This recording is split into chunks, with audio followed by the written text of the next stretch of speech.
세상이 지상천국이라고? 가스토르 신부님, 저 예진이에요. 신부님 건강하시고 예수님 사랑 많이 받으세요. 신부님은 천국 가실 거예요. 신부님 하늘나라로 돌아가시지 마세요. 그럼 사람들이랑 제 동생, 엄마, 아빠 저까지 슬플 거예요. 하느님이 복을 내려주실 거예요. 올해 중학교에 입학하는 예진이가 9살 때 제게 쓴 편지입니다. 예진이처럼 하느님 나라는 지옥보단 낫지만 죽어서 가는 슬픈 나라로 알고 있는 사람들이 많습니다. 하느님 나라, 천국은 죽어서 가는 나라가 아닙니다. 살아 숨쉬는 지금 이 순간 나에게 들이닥치는 나라입니다. 하느님 나라가 가까이 왔다. 회개하고 복음을 믿어라. 천국은 죽어서 가는 곳이 아니라 살아있는 지금 나에게 들이닥치는 것이라고 생각을 바꾸는 것이 회개이고, 지금 이 순간 하느님 나라 천국이 아싸 내 안에서 이미 이루어지고 있다는 것이 기쁜 소식, 복음입니다. 말도 안 되는 소리 하지 마시오. 지금 이 세상이 천국이라고? 시기와 분노, 갈등과 분열, 범죄와 폭력, 피의 전쟁으로 얼룩진 이 세상이 천국이라고? 이런 것이 천국이라면 나는 천국 가지 않겠소. 내 나라는 이 세상의 것이 아니다. 하느님 나라는 눈에 보이는 모습으로 오지 않는다. 천국은 세상의 눈으로, 세상의 방법으로 찾을 수 없다. 보라, 여기에 있다 또는 저기에 있다 할 수도 없다. 선생님, 제 형대로 저에게 유산을 나누어 주라고 일러 주십시오. 누가 나를 너희의 재판관이나 중재인으로 세웠단 말이냐? 너희는 주의하여라. 모든 탐욕을 경계하여라. 예수님은 형의 편도, 동생의 편도 들어주지 않았습니다. 돈보다 마음의 탐욕을 다스리길 명하셨습니다. 내 나라는 이 세상에 속하지 않는다. 스승님, 황제에게 세금을 내는 것이 합당합니까? 합당하지 않습니까? 바쳐야 합니까? 바치지 말아야 합니까? 너희는 어찌하여 나를 시험하느냐? 동전 한 잎을 보여다오. 동전의 초상과 글자가 누구의 것이냐? 황제의 것입니다. 황제의 것은 황제에게 돌려주고 하느님의 것은 하느님께 돌려드려라. 스승님, 이 여자가 간음하다 현장에서 붙잡혔습니다. 모세의 가르침대로 돌을 던져 죽여야 합니까? 죽이지 말아야 합니까? 그들이 줄기차게 물어대자 예수님께서 말씀하셨습니다.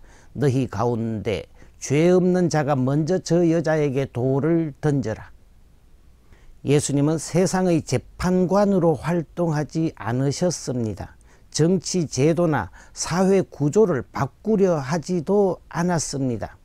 형의 편도, 동생의 편도, 황제 편도, 식민지 편도, 남자 편도, 여자 편도 들지 않으셨습니다.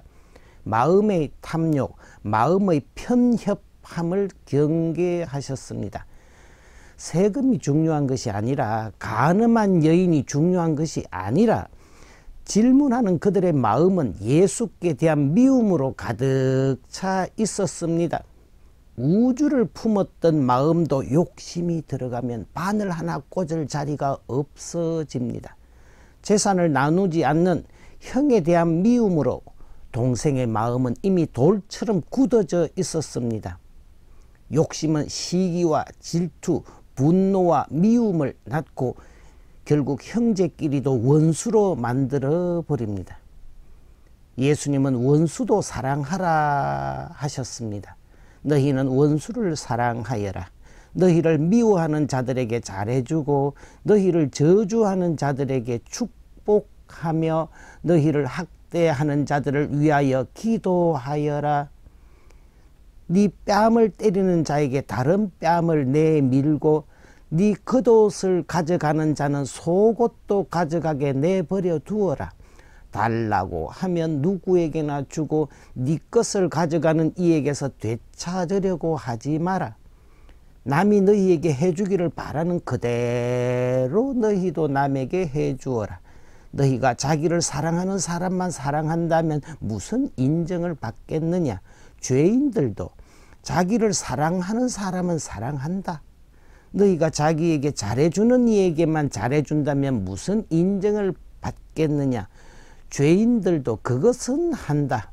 너희가 도로 받을 가망이 있는 이들에게만 구워준다면 무슨 인정을 받겠느냐. 죄인들도 고스란히 되받을 요량으로 서로 구워준다. 너희는 원수를 사랑하여라. 원수에게 잘해주고 아무것도 바라지 말고 구워주어라. 너희 아버지께서 자비하신 것처럼 너희도 자비로운 사람이 되어라. 그러면 너희가 받을 상이 클 것이다.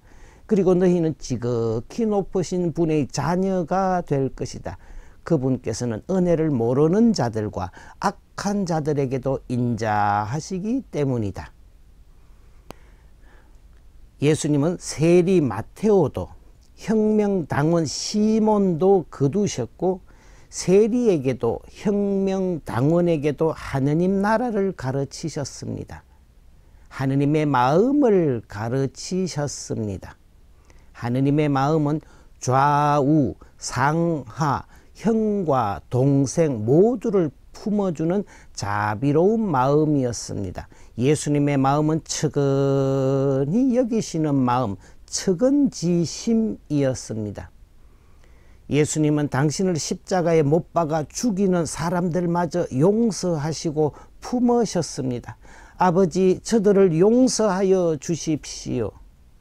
예수님의 제자들도 2000년 동안의 순교자들도 박해하는 자들을 적으로 돌리지 않았습니다. 자기를 미워하는 사람들을 위하여 기도하였습니다. 하느님의 나라는 고운 사람 곱고 미운 사람 미운 이 세상 방식으로 존재하지 않았습니다. 하느님 나라는 그 어떤 경우에도 사랑과 용서의 마음을 잃지 않는 측은지심 위에 있었습니다. 사랑은 정의를 품고 있지만 사랑을 놓친 정의는 분노의 칼날에 다르지 않습니다. 분노의 칼날이 춤추는 그곳이 바로 지옥입니다. 사랑은 믿음과 소망과 정의나 그 어떤 가치보다 큽니다. 하느님을 모르니 이 세상이 전부고, 이 세상이 전부니까 이 세상에 욕심이 생기고, 욕심에서 미움이 생기고, 미움에서 자기 안에 지옥이 시작되고 있었습니다. 실존주의 철학자 장폴 사르트르는 내가 모든 것을 가지는 것을 방해하는 타인은 모두 지옥이라 했습니다. 욕심 때문에, 미움 때문에 돌처럼 굳어지지 않는 살처럼 부드러운 마음을 지니는 것이 이 세상에서부터 천국을 살아가는 방법이었습니다. 주변 사람들을 측은히 바라보는 눈동자 안에 천국이 있었습니다. 주님, 저와 다르다고 하여 상대를 미워하려 하지 않는 참된 천국을 저의 마음에 세워주소서. 측은히 여기는 사랑만이 제 심장을 뛰게 하소서. 주님, 저를 측은히 여겨주소서. 아멘.